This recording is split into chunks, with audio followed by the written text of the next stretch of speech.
You see this document? It looks like 100 other government files, redacted, black bars slashed across sentences, a stamp that says declassified. But this wasn't about bombs or spies. This was about your mind. This was about making someone doubt their own reality. This was about gaslighting, and it wasn't just an accidental discovery from the Cold War. It was a weapon that was studied, refined, and deployed by intelligence agencies on a global scale. By the time you finish this video, you will never look at an argument, a news headline, or even your own memory the same way again, because the same techniques used to break enemy agents in the 1950s are being used on you right now in your daily life. Let's step back to the Cold War, the 1950s. The world was a chessboard. Two superpowers, the United States and the Soviet Union. They weren't just fighting with nukes and tanks, they were fighting with the human brain. B.F. Skinner was writing about behaviorism. Pavlov was a household name. Everyone thought you could condition anyone to do anything. The CIA believed this, so did the KGB, and they threw billions of dollars at it.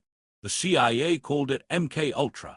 That wasn't a single experiment. It was a massive umbrella program, over 140 sub-projects, universities, hospitals, prisons, doctors. They were all recruited, and the goal was simple. Create an effective truth serum, create a way to wipe a person's memory, create a method to control behavior. They were trying to build a Manchurian candidate, a programmed assassin who wouldn't remember his own orders. And in the process of trying to break minds, they accidentally discovered how to shatter them permanently. Declassified documents from Project MKUltra are chilling. They read like a surgeon's manual for the psyche. Drugs like LSD, scopolamine, and sodium amyl were used, but the drugs weren't the main weapon.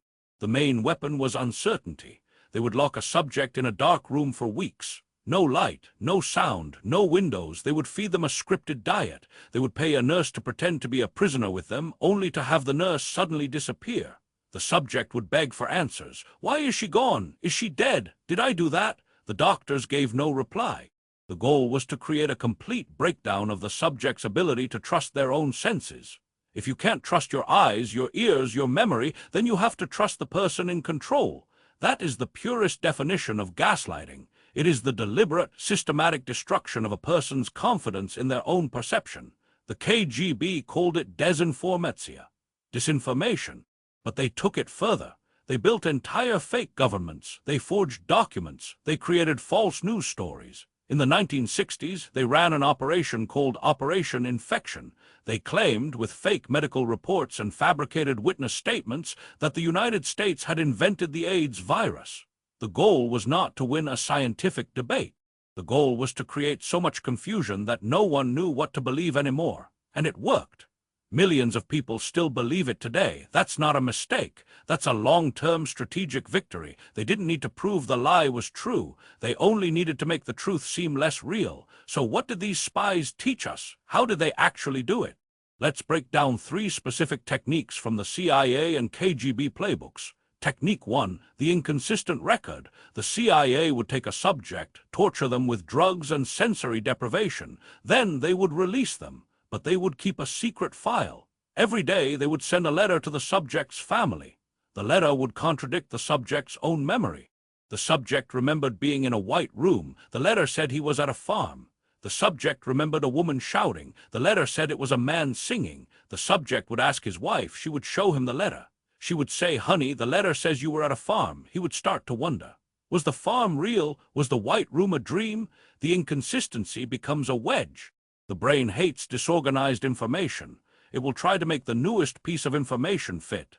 And the newest piece, the letter, was a lie. Technique 2, the conspiracy of silence. In KGB interrogations, they used a technique called the silent treatment as a weapon. They would isolate a target completely. No visitors, no mail. Then they would tell the target that his family had been told he was dead. The KGB would actually send a fake death certificate to the target's country.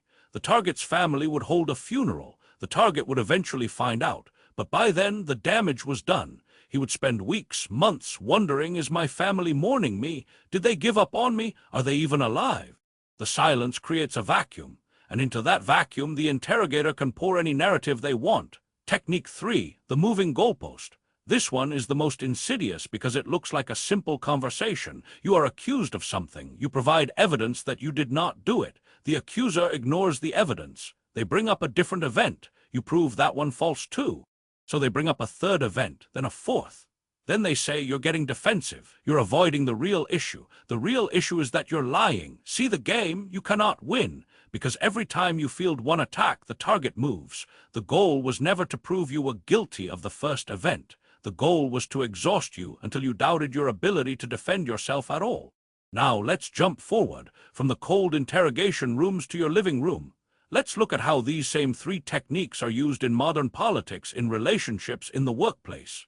Technique 1, the inconsistent record. Think about political gaslighting. A politician promises a policy. It fails. They stand at a podium and say, "I never said that." The video of them saying it is everywhere, but they don't deny the video exists. They say the video is out of context, or they say the video was doctored, or they say you are misunderstanding. This is the same inconsistent record technique. The spy agent was given a letter that contradicted his memory. You are being told that your memory of a clear public statement is wrong. The volume of contradictory information is so high now. The internet, TV, social media, it becomes easier to believe the simplest story, and the simplest story is often the one repeated by authority. Technique 2, the conspiracy of silence. This is used in toxic relationships. A partner refuses to speak about a fight. They walk out. They ignore texts. They give the silent treatment for days. The victim is left alone with only their own anxious thoughts. What did I do wrong? Maybe I was too loud. Maybe I am too sensitive. The silence is a weapon. It forces you to fill the void with self-doubt. And when the partner finally returns, they don't apologize for the silence. They say, "You are the one who needs to calm down. You are the one overreacting." They have moved the goalpost again. Technique 3, the moving goalpost. This is used in corporate environments. A boss gives you a project, you finish it. The boss says, "No, I wanted it in a different format." You change the format. The boss says, "No, I needed it by Tuesday." You say it was Tuesday. The boss says, "You never clarified." The goal is to keep you off balance. You can never meet the standard because the standard changes every time you get close. After a few months, you will start to question your own competence. You will think you are bad at your job, but in reality, you have been systematically taught to doubt yourself. Why are these tactics so devastating? Because they attack the core of identity. Your memory is the only thing that tells you who you are. If someone can make you doubt a memory, they can make you doubt everything. Did I sign that document? Did I say that cruel thing? Did I miss that deadline? They rewrite your personal history. And once your history is rewritten, your present becomes their puppet. There is a neurological component here. The brain doesn't distinguish well between memory and imagination. When you remember a false event enough times, your brain creates neural pathways for it. It feels real. This is called source monitoring error, and gaslighting exploits this perfectly. The victim is told a lie repeatedly. Eventually, the victim's own brain starts to generate the memory of that lie as if it were true. And then the victim is no longer just being lied to. They are lying to themselves. The KGB knew this. They called it reflexive control. You don't have to force a person to believe something. You just need to present information in a way that their own logic leads them to the conclusion you want. For example, you spread a rumor that a dissident is a spy. You don't have to prove it. You just make the rumor plausible. Then you wait. The dissident's friends will start to wonder. They will think, well, he did travel to that city. He did meet with that foreigner. They form the conclusion themselves, and they defend it fiercely because they think they figured it out on their own. Now, here is the hard truth. We are all vulnerable. No one is immune. Intelligence agencies spend decades training operatives to resist this, and often even they break. So what can you do? You need a counter-manual, a mental immune system. First, you need to trust your own context. When someone tells you something that contradicts your memory, don't immediately accept their version. Ask yourself 2 questions. 1. Do they have a reason to lie? 2. Is their version simpler than mine? If the answer to both is yes, be skeptical. Second, you need an ally, a friend, a therapist, a journal, some external record of reality. The spy agent in MKUltra had no one to confirm his memories. That's why he broke. If you have a friend who you can say, "Hey, I think I'm being gaslit," and they say, "Yes, you are," that's a shock to the system. That's a rescue line. Third, you need to stop playing the game. The gaslighter wants you to prove yourself. They want you to collect evidence. They want you to defend your innocence. Do not do it. You do not owe them an explanation for your own reality. You can say, "I remember it differently," and then you walk away. You do not argue. You do not provide witnesses. You just state your truth and disengage. It is the only move that cannot be answered. The CIA tried to break people. The KGB tried to rewrite history. They developed tools that are now in the hands of everyone. Your boss, your partner, the news anchor, the politician, the internet troll. They are using the same playbook. The inconsistent record, the conspiracy of silence, the moving goalpost. But here is the hope. Once you know the script, you can stop the movie. You can see the pattern. You can feel the manipulation when it starts. That second of hesitation when something feels wrong, that is your internal alarm. Listen to it. The spies knew that doubt is the most powerful weapon, but doubt can also be a shield. Doubt your doubt.